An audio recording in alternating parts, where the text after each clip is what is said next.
Isang mapagpalang araw muli sa atin mga ka-voltage at meron na naman po akong panibagong ire-repair ang isang Bluetooth speaker.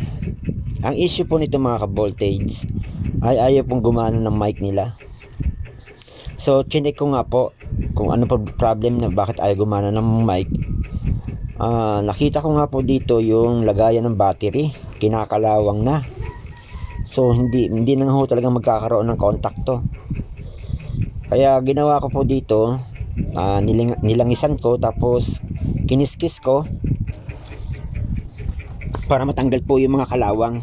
Yan po ang sakit po talaga ng mga katulad ng mga wireless na mic. Pagka na bababad or napapabayaan ho yung battery, hindi inaalis, pag nangyayari ho, nagkakatas yung battery, lalo na pag yung battery local lang.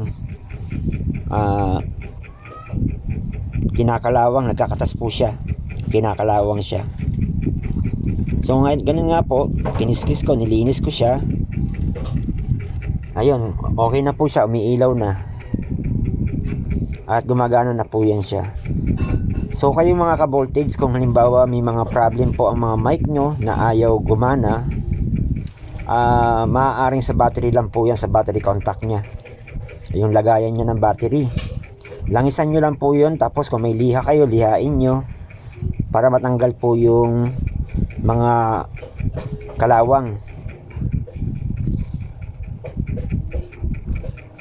Kaya kayo po may mga issue po kayo na may problem po ang mga mic nyo na wireless, ganyan lang po ang gawin nyo, langisan nyo po siya at lagyan nyo ng lihain nyo ho para maging okay po siya ulit. Ganyan lang po ang ginawa ko niyan. So after nun, tinesting ko po yan, naging maayos naman, gumagana na po siya at makakapagkantahan na daw yung customer ko, makakapagkantahan na daw sila.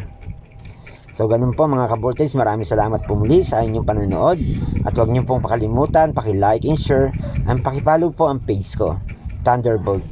Maraming salamat po and God bless po muli sa ating lahat.